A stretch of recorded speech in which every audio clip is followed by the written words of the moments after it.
Hey everybody, Bob Laurier, the Bo Leadership Group podcast, and I'm coming to you from, if I was in the water, I would be in Shallow Bay at Susha. And 8 years ago, I was in this boat, the best life ever, and we were on that yellow kayak in this beautiful water. And Susha, the island in the San Juans, it was actually the bedrock, if that's the right term. They used the stones from Susha to build a lot of Seattle. They first took it over to Roche Harbor, and then they had a kiln and they dried the stone, and then they barged it over to Seattle. And so there are a lot of famous masons and folks that have known about Susha and Roche Harbor over the years. I have some secrets, like masons do, to multifamily real estate to share with you. And so today I want to teach you about how to build multifamily real estate wealth so you can do more good. I'm about to give you one of the biggest secrets in business. It's hard to beat the leverage and advantages of real estate.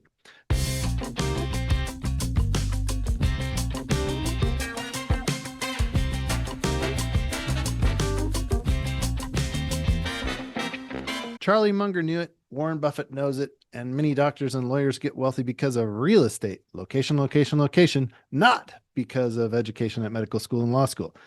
And they might get wealthy that way too. I'm talking about location, location, location. I'm talking about real estate. Let's talk about multifamily real estate, because multifamily real estate, when you get up to 20 units or more, even the banks don't care about your personal credit. It becomes a business plan and you are evaluated based on the business. And it takes teamwork and all these other great leadership things that we talk about and work on to do leadership right. Anyway, it helps you to dream big when you think big, like big real estate. So I believe you can achieve your dreams better with a system that's running your dreams like you run a business. And it's rare that systems let people down. It's usually the leadership problem of people not following the leader who has a system, right? You can create a business plan to get your goals. And you can also create a business plan to buy 20 or more apartment units. And that's a magic number, because you could buy 4 units or 4 separate houses, and it would be a lot of running around, and you'd have probably your personal credit involved and all sorts of other things that might make it a little bit riskier, where you aren't actually living your best life ever. Anyway, think of it this way. You have economies of scales and efficiency when you have all of your real estate in one location. That's, of course, because you're managing 20 or more units in one location, not 20 separate houses with separate toilets to clog and things like that. And by the way, I've never met anybody who owns real estate who says, gee, it'd be really great if I didn't have to worry about toilets. That's one of the reasons people give for not investing in real estate. But somebody that owns real estate is smart enough to call a plumber. Anyway, if you have never heard of it before, the three most important things in real estate are location, location, location. Today's episode, we'll talk about what it might take to syndicate some real estate and what are the tax advantages of that. We can learn from this even if you do not want to own real estate, because again, the systems and skills are the same: team building, collaboration, and mindset shifts that you can apply to your business and your family and your legacy planning. So welcome to the Bo Leadership Group podcast, where we want you to have a return on your investment of your leadership efforts. So stay tuned. How to get rich might be part of your system. Anyway, a disclaimer after I said that is, you need to do all the due diligence and do the things that you have to do to stay in compliance with all the laws and legal requirements. And when you run a business, and life is a business, I think you should have good friends in accounting, good friends in legal, good friends that help you with marketing, good friends that help you in all these different areas. The biggest mistake people make is trying to do it all themselves when they dream big. Your home sweet home is important, and I'm on a mission to help people live in a safe place. Why? Because every year in the United States, approximately 9,000 people who are unhoused die from exposure to vulnerabilities and not having a safe place to live. So, multifamily investing is not just some way to get wealthy, it's also a way you can help out with this problem. Let's learn how cap rates work. You may want to listen to this one a few times until you get it. I certainly had to read about it a lot of times, a little more than I'd like to admit. But anyway, cap rates are one of the ways that you look at multifamily real estate to understand it. Again, listen to this a few times, let it sink in. Multifamily real estate means buying apartment buildings with multiple rental units, usually 5 or more, right? It's 20 or more when it becomes a magical number of, you don't have to use your personal credit. So again, the magic number is what? 20. That's right. Okay. So I've covered that multiple times. Hopefully everybody got it. At that rate of 20 units or more, you also have economies of scale to go to 100, right? Now, I'm not saying go out and just do 100 and it's easy peasy, but when you get good at it, there are people that don't want to even mess with it if it's less than 100 units because they've got the game down, right? And that could be you. And when it's you, maybe invite me out on your yacht.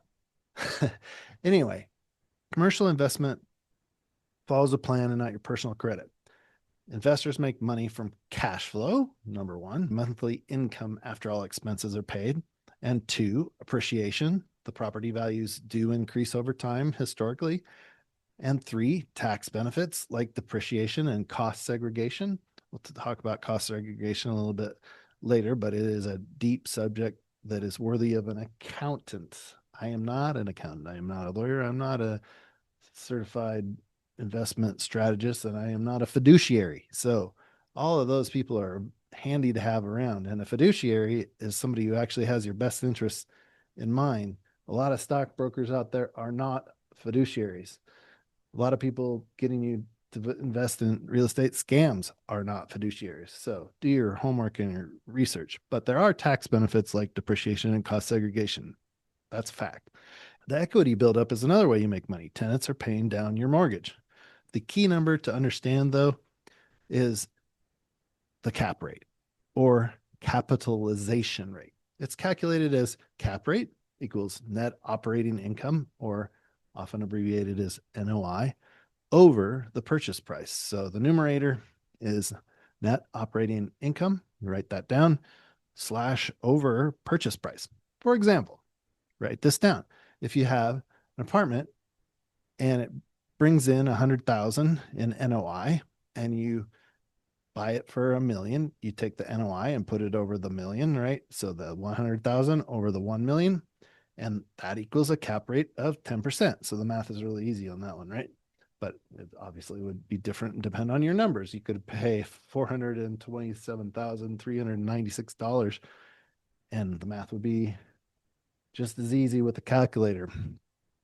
But the cap rate tells you how much return you're getting on your investment before debt. When interest rates go up from 5% to 6%, for example, buyers often need to pay less for the same deal to keep cash flow positive. So higher interest rates compress the value of real estate, which means investors either have to buy at a lower price, improve the NOI by raising rents or lowering expenses, or bring in more capital to the deal. So the cap rate is not just math, it's a negotiation tool. It also drives how investors get paid. It's also a fast way to compare one property to another. In syndications, these are where you have investors and limited partners. Typically, they receive a return like 7 to 8%, plus a share of the profits when the property is sold. Remember, real estate, you make money all those different ways that I listed earlier. Another reason to go back and listen to this again is because you don't just make money like with a stock and the price going up. You have the appreciation, cash flow, and a share of the properties when the property's sold, like when you sell a stock. Anyway, if you're buying your own building, you earn the spread between your income and your mortgage. And if you used smart leverage and good underwriting, your return can outpace the stock market even.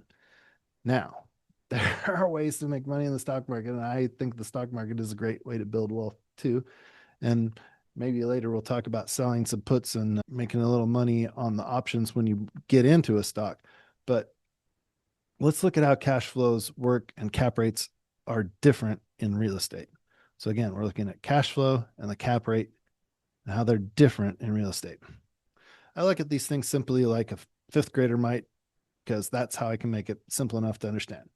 The cap rate is a way to measure how much money the building earns before paying the mortgage. So it's like saying if I paid all cash, what percent would I make each year? Cash flow is what's left over every month after you pay all your bills, especially the mortgage. So the cap rate equals how good the deal looks without the loan. Cash flow, on the other hand, is how much money ends up in your pocket each month after paying the loan. And as we'll discuss in a moment, there are unexpected things you have to be ready for. So that's why we use something called a debt service coverage ratio, or DSCR, debt service coverage ratio, DSCR. It's a fancy term that says, hey, do you want to make at least 25% more than your mortgage payments in case you need to call a plumber? Absolutely. Anyway, if your mortgage is $10,000 a month, again, easy number, $10,000 a month, you want your net operating income to be at least $12,500. That's a DSCR of 1.25. So 1.25 versus your monthly cash flow gives you that number. And banks, I don't know why I said it that way. Banks love that number, right? They want you to have a little money left over. And if there's one thing that entrepreneurs blow all the time, is they're not paying themselves. And oftentimes financing plans and business plans get rejected when the business owner doesn't have enough money and the banks can tell it that they can't pay their own mortgage at home and keep their wife or husband happy on the numbers that they've given. You need to have a little bit of profit in there to be able to make things fly and be motivated to go to work. And the banks want you to go to work. Banks want you to love the number too, right? If everybody loves the number, then it's a great deal. Anyway, you've got room for repairs, vacancies, and surprises when you have a 1.25 in general. Again, it depends on the property. A brand new apartment might not need as high a debt service coverage ratio. A beat up old slumlord owned place with vermin and potential structural issues, you might need a separate, completely separate investment and caveats to your investors that you don't know how bad it's going to be, but you hope to turn it around with your business plan. Anyway, there's ways to handle all these different things, but the cap rate and cash flow, debt service coverage ratio, these are the gems that you need to talk with your banks and brokers. How can you benefit with some hard work by taking over a slumlord's ugly property? Now, this is part of what I think is just beautiful about leadership, thinking big and thinking in a genius way. Nobody wants to live in a slum. I'm pretty sure of it. So nobody wants to live where it's dangerous. And if somebody does, they are delusional, right? You don't want problems everywhere. And there are landlords that are slumlords, and it really may be no fault of their own. They may have had health issues. They may have had a bad divorce. They may have had just a lot of time go by and they didn't realize how bad it got. But you might be able to find these fixer-upper multifamily places and talk to that slumlord who doesn't want to be one. He might even underwrite your deal. He might finance it for you, and you can make improvements so that people like where they live instead of living with dread and embarrassment about where they live. And let's face it, it's tough. Again, 9,000 people are completely unhoused and dying in the United States. That's a lot of people every month. So let's suppose you find a beat up old building where your tenants want the landlord to improve things, but he's too lazy or unable. Perhaps the landlord is old, tired, and has health problems. You can come in, create value for tenants, and make it nicer for the whole neighborhood, beautifying the whole world, in my mind. In fact, fixing up an apartment can make you more money and let you take out money without paying taxes. Did I just say without paying taxes? I did. And everyone wins. The tenant gets a better place to live. You know, you can, if somebody says, I can't afford more rent and I'm okay with how my apartment is, you don't have to do their apartment until they move out. Do everybody that wants it. There's ways to negotiate these things. Don't just look at slumlords as slumlords and a property is distressed forever. Have a business plan. But you can actually take money out without paying taxes. So let's do this like a fifth grader again. Make it simple. Let's say you buy an old apartment building, it's run down. Again, bad management means not a landlord, but a slumlord. The kitchens are ugly, the floors are beat up, and the rent is cheap because no one wants to pay much to live there, and they won't because it's not great. So let's make it awesome. Step one, fix it up. You spend money to put in new kitchens. These could be kitchens with shiny appliances that are also energy efficient, fresh cabinets sealed off so that no mice or vermin can get in, new floors and paint in the walls so the tenants would be proud to bring their mother in law over. Maybe upgrade the lighting or bathrooms to save the tenants on their power bills, just like those appliances that you put in that are energy efficient also may save them on their power bills. And if you have the money to do it, maybe you could do that just to have that feeling of goodwill and giving to your fellow man that they can have a nice place. There are people out in the world that have billions and they can get a reasonable return on their money and fix things up and not raise the rent. So if you're saying I have to raise the rent, no, you don't have to raise the rent. Anyway, now the place looks great. Step two, raise the rent because your building looks better. You can charge more rent. And people are happy to pay it if you improve things. They're safer. Again, pride of ownership. I don't know what it is exactly with the aesthetics and everything. I've studied it a lot. So I understand there is a lift. I can measure it. I can do the math on it. I can do equations on it. But people, they're going to say, I don't like it. Just like they say they don't like the price of popcorn at the movies, but they're going to buy into it, like the popcorn at the movies, because we like popcorn at the movies. We like a nice place to live. But again, you don't have to raise the rents. You can do improvements. And as the property appreciates, you can get money out of it. But one quick way to do it is to find a property that you can improve and make everybody happy. And that'll allow you to take people who might have a situation where they're paying $900 a month, and then after fixing it, you can charge them $1,200 a month. And there are other ways that you might raise that average to $1,200 a month without raising it on Grandma Moses, who lives in one of the units. You might raise it on everybody else and add like bicycle storage or electric car charging or laundry or a gym. And those are things that other people are willing to pay for, which subsidizes Grandma Moses's place and the other places too. Now, I am not also an expert on fair lending and fair practices, so I'm not sure about exactly how you need to do these things and word these things, but I'm pretty sure that if you don't raise the rent on some tenants and you don't make improvements, that's fine. Some people have the model of when people move out, they fix that apartment up and they get the same sort of lift over time, especially in a high turnover area. And that also allows you to say you can move people to a new apartment at a higher rate, or they can stay where they are at a lower rate a little bit over time, and you don't have to come out with big capital outlays all at once. There are many ways to do this. But step three is the building is now worth more because you fixed it up. Remember that math trick called the cap rate? It's like a score to use to compare one multifamily investment to another, but the cap rate is just an awesome way to help figure out the building's value. So before your building made 90,000 a year, let's say, and it was worth about $1 million, after your building makes 120,000 a year. So it's worth about 1.3 million. That's an extra 300,000 in value. You created it by improving the building. Step four, refinance. Take out money without paying taxes. Now, here's the cool part. You can go to the bank and say, hey, my building is worth more now. Can I get a new loan based on the value? A good bank will help you do that because they don't want you to go to the other bank. They would like to have you continue making payments to them.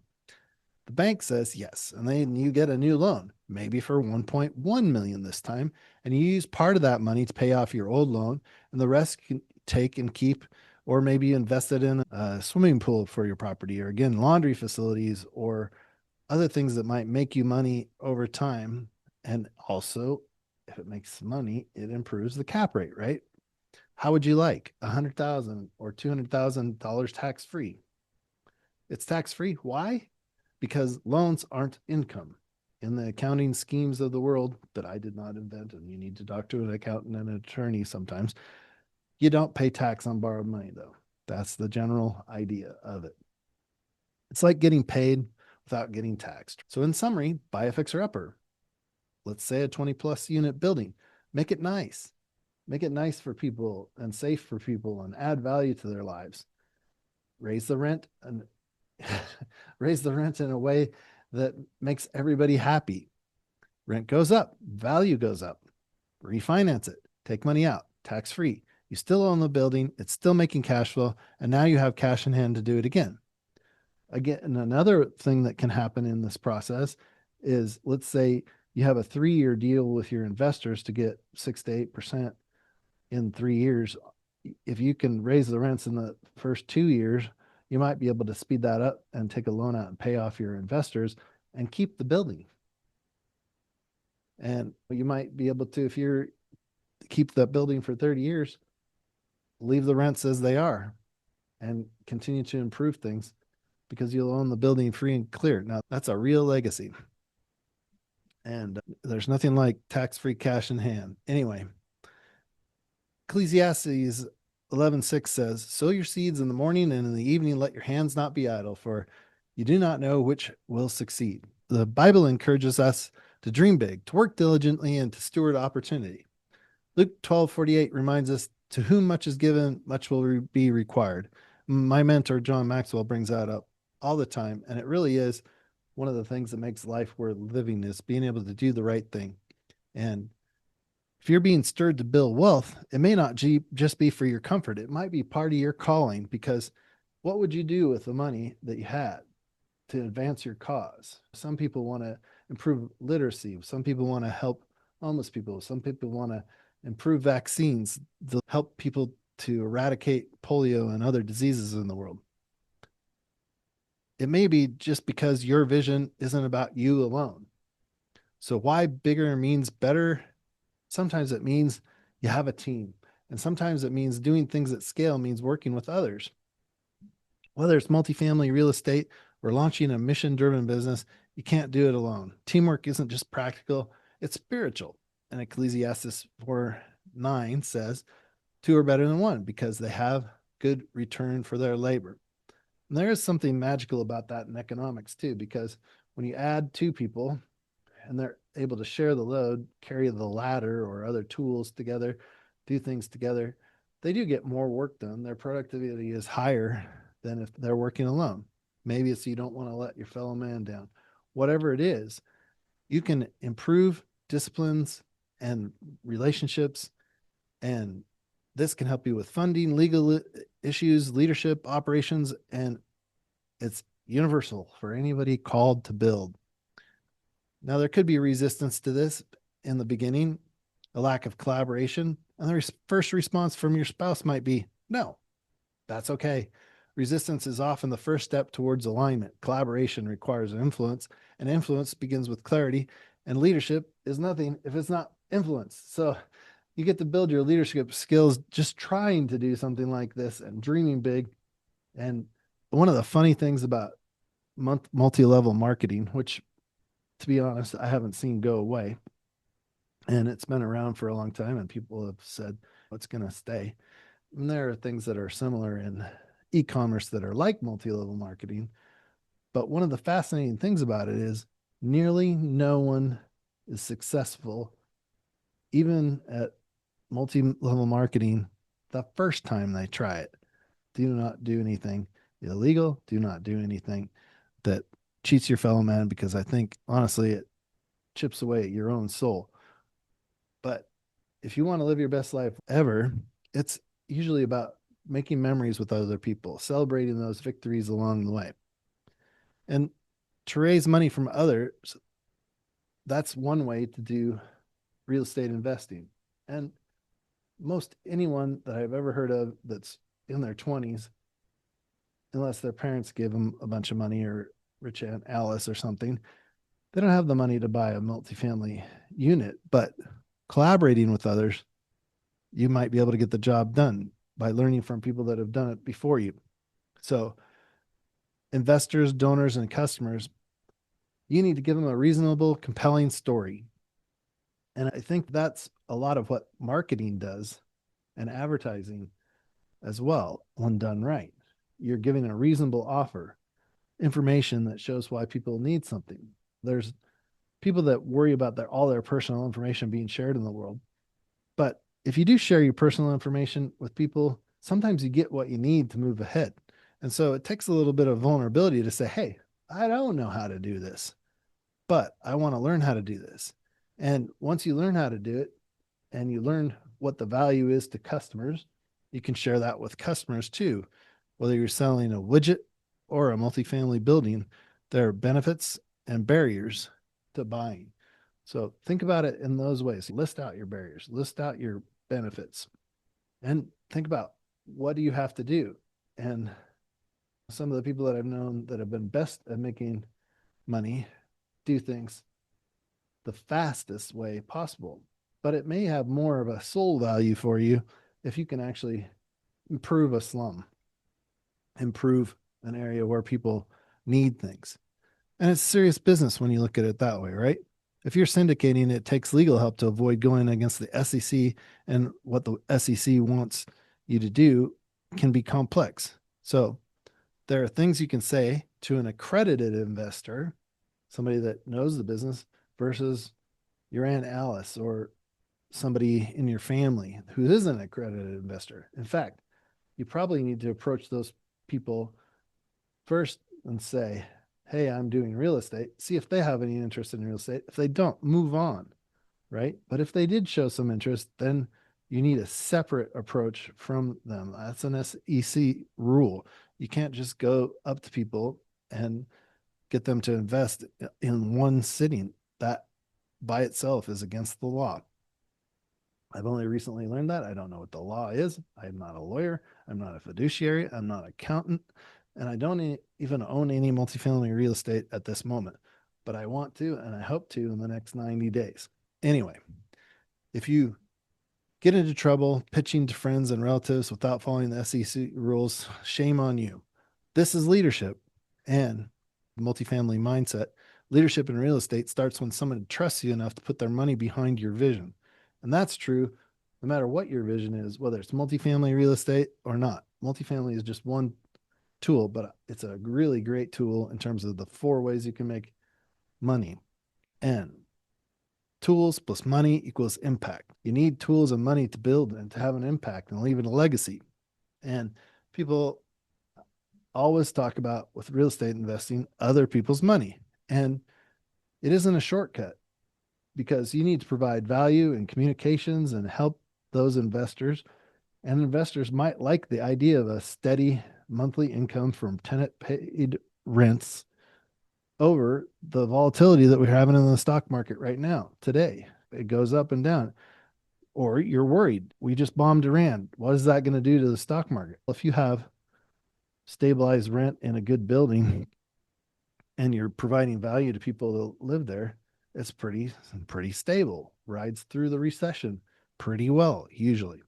We had some troubles in COVID. We've had some troubles with properties that are going down in value. In fact, there are some places in Austin, Texas right now where the home buyers are underwater like they were in 2008. And these things repeat. So you really need to be careful. You really need to take into account history. And another reason to use other people's money, in my personal opinion, is because, like I said, it's not a shortcut. In fact, if you are responsible for other people's money, not just yours, you might do a better job, be a little more diligent, and everybody might benefit from that kind of stewardship. When someone believes in your vision and invests, you have to take that sacred duty and multiply that investment for the good of all.